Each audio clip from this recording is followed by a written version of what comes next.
In a world of robbed success, a cost-effective method to validate ownership becomes necessary. Looking at our world today, there is no shortage of ideas, with new ideas coming up every day, nay, every hour. But ideas are much more powerful than they seem on the surface. Consider that with some funding and the help of a strategic team, an idea can become something real, a new technology, or a solution to a major world problem. With so much value on the line, it is no secret that it becomes a human tendency to want recognition for ideas. Unfortunately, it is not often the original idea creator that gets the credit, and history has given many examples of that.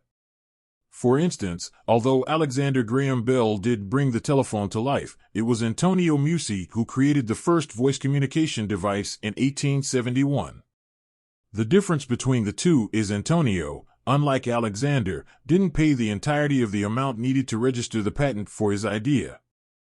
Perhaps, the worst part of it is that the invention of the telephone was not an isolated event. In a more recent example, Meta, former Facebook, a platform that has arisen as the largest social network on the planet today, became part of a major lawsuit when the Winklevoss twins filed a lawsuit against Mark Zuckerberg for a stolen idea.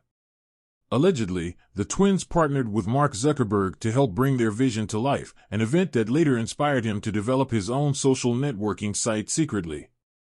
These examples throughout history have demonstrated that one's ideas, or intellectual property, are not safe on their own. Rather, a single point of record becomes crucial to validating ownership in a world of robbed successes and misguided credit. The concept of decentralized technologies such as non-fungible tokens, NFTs, addresses these concerns head-on.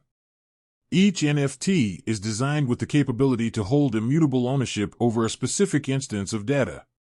To enable the use of NFTs for IP on a larger scale, INV is taking the lead in developing a new architecture fit for Web3. To shed some additional light on the subject, a member of the team shares that rather than trying to define the rules of how IP can be managed, INV redefines the framework for IP altogether so that the rules can be rewritten to empower individuals and protect them in the future. The internet is changing, the world is changing, and now IP is changing, too. The platform now consists of 3 protocols that enable the network to provide the most fluid system for users. The foundation for Web3 IP.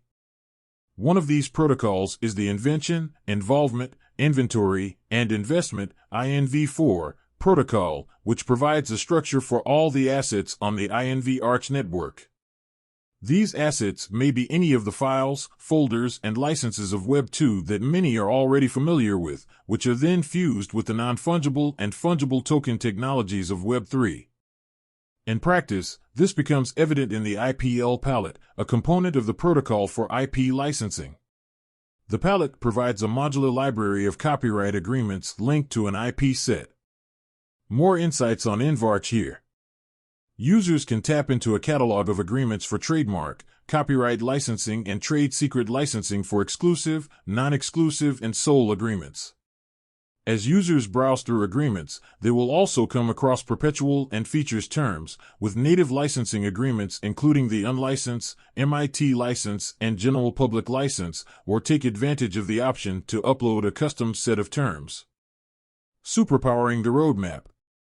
En route to building the foundation for Web3 IP, INV has achieved several successes, including a grant from the Web3 Foundation, admission into the Substrate Builders program, and raising $1.75 million in a recent seed round. Looking ahead, the team shares notable events on their roadmap, including the launch of the Tinkernet parachain on Kusama, the release of the INV network on Polkadot, DOT, and the deployment of their GitArch application, which can be described as a decentralized superpowered GitHub.